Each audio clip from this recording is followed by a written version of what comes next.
ተመልካቾች አሁንም እዚሁ ጉዳይ ላይ ነው የምንቆየው። በዚህ ጉዳይ ላይ ማብራሪያ እንዲሰጡን እንግዳ ጋብዘናል። እንግዳችን የአዲስ አበባ ጤና ቢሮ ኃላፊ ዶክተር ዮሐንስ ጫላ ናቸው። ከሳቸው ጋር ጥቂት ቆይታ እናደርጋለን። ዶክተር ዮሐንስ እንኳን ደህና መጡ ወደ ስቱዲዮአችን። እንኳን ደህና ቆያችሁ። መልካም እንግዲህ አጠቃላይ ግን የውይይቱ ዓላማ ምንድነው? ከዚህ ጀምር እስቲ። ያው እንግዲህ በዜናም እንደተገለጸው የአዲስ አበባ ከተማ አስተዳደር ስር በሚገኙ የጤናው ዘርፍ ሰራተኞች አመራሮችና ባለድርሻ አካላት ጋራ አገራዊ ወቅታዊ በሆነ ሁኔታ እስካሁን ባለፉት 7 የለውጥ ዓመታት የተመዘገቡ ማህበራዊ፣ ኢኮኖሚያዊ፣ ፖለቲካዊ፣ ዲፕሎማሲያዊ ስኬቶቻችንም የነበሩ ተግዳሮቶቻችንን በሚያሳይ መልኩ እንዲሁም እንደ ሀገር ብቻ ሳይሆን እንደ ከተማ አስተዳደራችንም የተተገበሩ ትላልቅ የማህበራዊም ኢኮኖሚያዊም ዘርፈ ብዙ በጤናውም ዘርፍ በርካታ የተሰሩ ስራዎች አሉ። ያንንም መሰረት ያደረገ እንዲሁም በጤናው ዘርፍ አሁን ላይ እየተስተዋሉ ያሉ የሚነሱ ጥያቄዎችንም መሰረት በማድረግ በዋናነት ግን ይሄ ውይይት ሀገር አቀፍ ይዘት ያለው በሁሉም ክልሎች የሚካሄድና በከተማ አስተዳደራችንም የሀገራዊ ውይይት እንደሆነ ታሳቢ ማድረግ ያስፈልጋል። እንደ ከተማ አስተዳደርም ሁሉም የህብረተሰብ ክፍሎች የትምህርት ማህበረሰብ፣ የንግድ ማህበረሰብ፣ የኪነ ጥበብ ባለሙያዎች፣ የተለያዩ የህብረተሰብ ክፍሎች እየተወያዩት የመጣ ውይይት ነው። ይሄም አንዱ የዛ አካል ነው። ስለዚህ እንደ ሀገር እንደ ከተማ የተሰሩት ስራዎችን የጤናው ዘርፍ ሰራተኞች አመራሮችና ባለድርሻ አካላቶች እንዲያውቁት ለማድረግና በጤናውም ዘርፍ ደግሞ እንደ ሀገር ከተሰሩት ስራዎች ምንድናቸው፣ እንደ ከተማም ደግሞ በጤናው ዘርፍ የተሰሩ ስራዎች ምንድናቸው፣ ተግዳሮቶቹስ ምንድናቸው፣ ከጤና ባለሙያስ ጋር ተያይዞ የሚነሱ ጥያቄዎች ምንድናቸው፣ ወደፊትስ በምን መልኩ የቀጣይ አቅጣጫዎቻችንን በጋራ ያስመዘገብናቸውን ስኬቶች አስቀጥለን ጉድለቶቻችንን እንዴት አድርገን እንሞላለን፣ የሚነሱትን ጥያቄዎች በምን መልኩ አድሬስ ማድረግ ይቻላል የሚል ውይይት አንድምታ ያለው በሁሉም ክፍለ ከተሞች የሚገኙ የጤና ባለሙያዎች አገልግሎቱ እየተሰጠ ጎን ለጎን በሁለት ቀን የሚካሄድ ውይይት ነው። አገልግሎቱ መቋረጥ ስለሌለበት በዛ መልኩ እየተደረገ ያለ ውይይት ነው። መልካም እንግዲህ እስካሁን በእናንተ በኩል ምንድነው የተደረገው? ከጤና ባለሙያዎች ጋር በተያያዘ አሁን ያለው ነባራዊ ሁኔታ ምንድነው?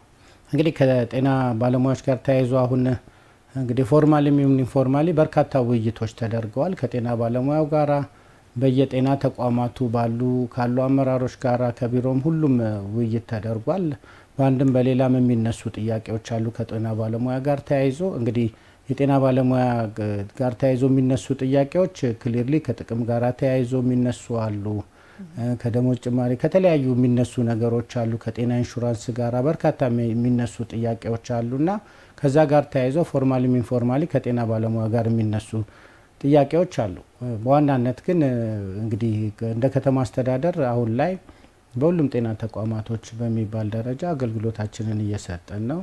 ነገር ግን ከዚህ አሁን ካለው ወቅታዊ ሁኔታ ጋር ተያይዞ ጥያቄዎቹን በማንሳት ይህንንም ጥያቄዎች መሰረት ባደረገ መልኩ ከአንዳንድ ቦታ ላይ አንዳንድ ጤና ተቋም ላይ እንግዲህ ከአገልግሎት ቦታ ላይ አገልግሎት ቦታቸው ላይ የማይገኙ ባለሙያዎች እንዳሉ አስተውለናል። በአብዛኛው ግን ጤና ተቋማቶች አገልግሎቱን ለህብረተሰቡ ተደራሽ እያደረጉ ይገኛሉ። ነገር ግን እነዚህ የጤና ተቋማት የሚሰሩ ባለሙያዎች እያነሷቸው ያሏቸውን ጥያቄዎች ተገን አድርገው ከጀርባ ሌላ አላማቸውን ለማሳካት የሚሄዱ አካላቶች ባልተገባ መልኩ ነገሩን ለማስኬድ የሚሄዱትን የጤና ባለሙያውም ሳይቀበል ስራውን እየሰራ እንዳለና ነገር ግን በአንዳንድ የጤና ተቋማት ላይ በአንዳንድ አገልግሎት ቦታዎች ላይ የሚስተዋሉ ከስራ ቦታ የመቅረት ሁኔታዎች ስላሉ ያ ተገቢ እንዳልሆነና የጤና ባለሙያ በባህሪው የሚገባው የጤና ባለሙያ የሚያስገድዳቸው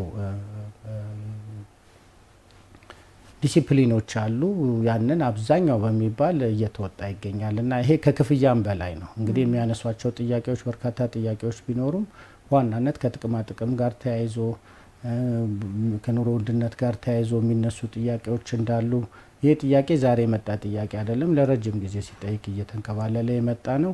ከዛ ጋር ተያይዞ ደግሞ እንደ ከተማ አስተዳደርም እየተደረጉ ያሉ ሪፎርሞች አሉ፣ እየተደረጉ ያሉ ይህንንም ታሳቢ ያደረጉ ከተማ አስተዳደሩ እያደረጋቸው ያሉ ስራዎች አሉ።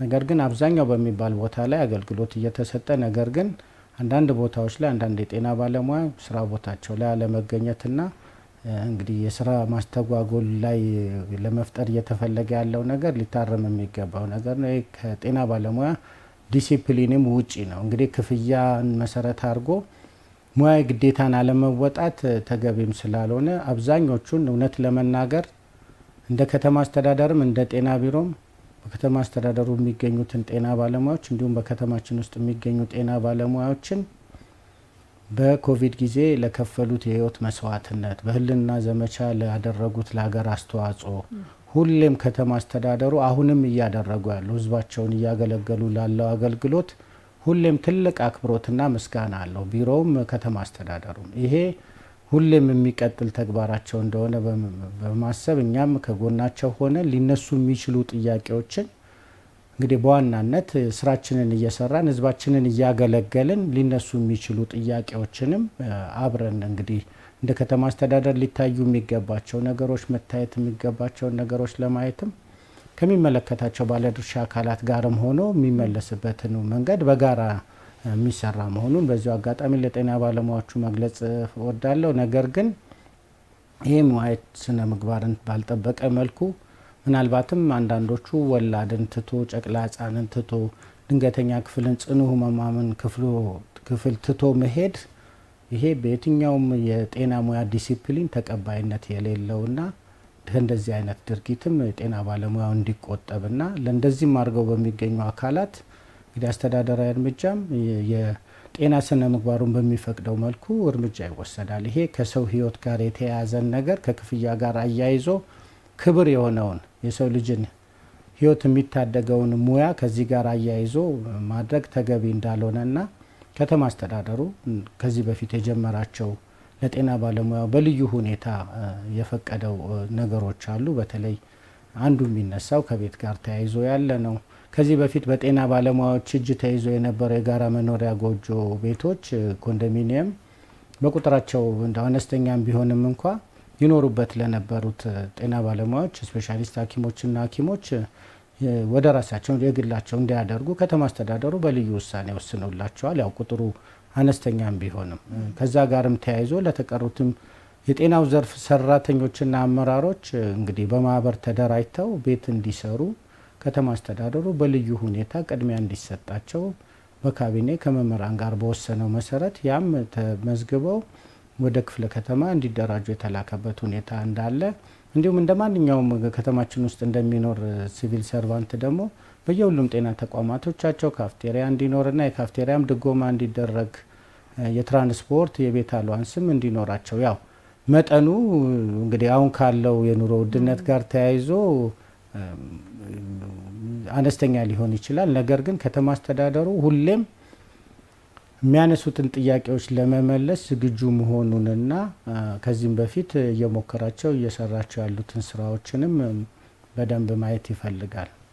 ነገር ግን የጤና ባለሙያዎቹ እያነሱ ያሉት ፍትሃዊ ጥያቄዎቻቸውን ፍትሃዊ በሆነ መልኩ ህብረተሰባቸውን ሳይጎዱ ሙያዊ ስነ ምግባራቸውን በጠበቀ መልኩ ህዝባቸውን እያገለገሉ የሚጠየቁትን ጥያቄዎች እንደ ከተማም ከሌላውም ከሚመለከታቸው ባለድርሻ አካላት ጋር በጋራ ሆኖ ለመስራት ቢሮውም ከተማ አስተዳደሩም ቁርጠኛ እንደሆነ በዚሁ አጋጣሚ መግለጽ እንፈልጋለን።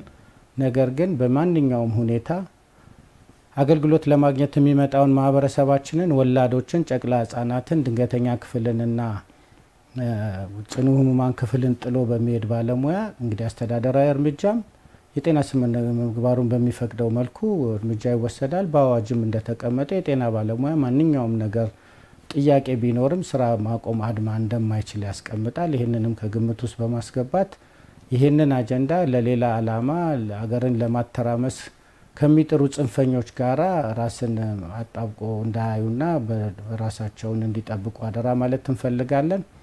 ይህንን ማለት የፈለግነው በተለያዩ ጤና ተቋማቶች ጤና ባለሙያ ሳይሆኑ ገብተው በጤና ባለሙያ ላይ ማስፈራራት ሲያደርሱ የተገኙ ግለሰቦችም የጸጥታው አካል በቁጥጥር ስር ውሏል።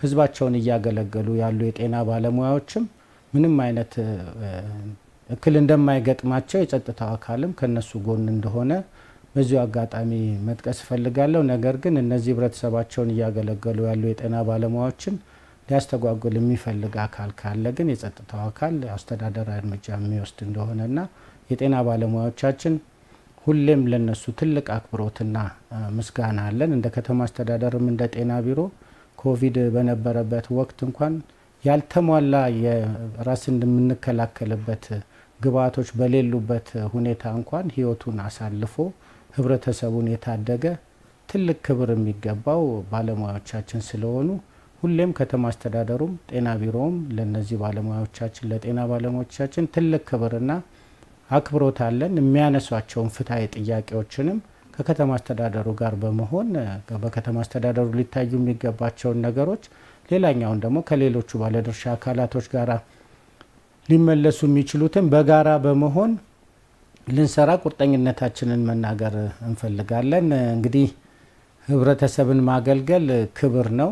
እንግዲህ የጤና ባለሙያ ከምንም ነገር በላይ ትልቁ ክፍያው ሙያዊ ስነ ምግባሩና በሙያው የሚያገኘው እርካታ መሆኑን አውቆ ከዚህ በፊት እያደረጉ እንደነበረው የጤና ባለሙያ ይህንን አጠናክሮ እንዲቀጥል አደራ ማለት ፈልጋለሁ። መልካም እንግዲህ እንደ አዲስ አበባ ጤና ቢሮ ቀጣይ አቅጣጫችሁ ምንድነው ብለን እንጠብቅ?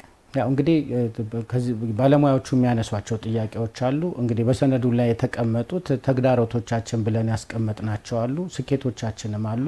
በተለያየ እንግዲህ በሰስቴናብል ዴቨሎፕመንት ጎል ያስቀመጥናቸውን ግቦች ማሳካት ችለናል። ይሄ ሁሉ ስኬቶች በጣም በርካታ ስኬቶች የመጡት አሁን ያለው የጤና ዘርፍ ሰራተኞች አመራሮችና ባለድርሻ አካላት የመጣ ለውጥ ነው። እነዚህ ለውጦቻችንና ስኬቶቻችንን አጠናክረን የምንቀጥልበት የተዘረዘሩ ክፍተቶች ከግብአት አቅርቦት ጋራ ከተለያዩ ነገሮች ጋራ ተያይዞ የሚነሱትንም ነገሮች በጋራ ሆነን የምንመልስበት እንዲሁም የጤና ባለሙያው የሚያነሱትንም ጥያቄዎች ስርዓትና ህግና አግባብ ባለው መልኩ ከጎናችን አብረን ሆነን የሚያነሱትንም ጥያቄዎች በጋራ እየመለስን የምንሄድበትን በጋራ የምንሰራ ነው። ነገር ግን ላልተፈለገ ውዥንብርና ይህንን አጀንዳ ጠልፈው ሌላ ሀገርን ለማተራመስ ከሚፈልጉ ኃይሎች ራሳችንን ቆጥበን ጥያቄያቸው ህጋዊ የሆኑ ጥያቄዎች ከዚህም በፊት ሲጠየቁ የነበሩ ናቸው። በጋራ ተኩኖ እንደ ከተማ አስተዳደርም ልንፈታቸው የሚገቡ ነገሮችን በጋራ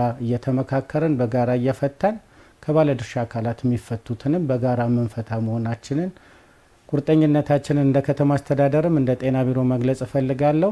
በድጋሚ ግን ሙያዊ ስነ ምግባራቸውን እየተወጡ ላሉት ከዚህም በፊት የህይወት መስዋዕትነት ለከፈሉ በህልውና ዘመቻ በኮቪድ እንዲሁም አሁንም ህዝባቸውን በቅንነት በታማኝነት እያገለገሉ ላሉ የጤና ባለሙያዎቻችን ትልቅ አክብሮትና መስጋና ከተማ አስተዳደሩ እንዳለው በድጋሚ መግለጽ እወዳለሁ። አመሰግናለሁ። የአዲስ አበባ ጤና ቢሮ ኃላፊ ዶክተር ዮሐንስ ጫላ ስቱዲዮአችን ተገኝተው ስለሰጡ ማብራሪያ መልካም ቀን ይሁንልዎ። እኔም አመሰግናለሁ ስለተሰጠኝ እድል። መልካም ቀን። መልካም ተመልካቾች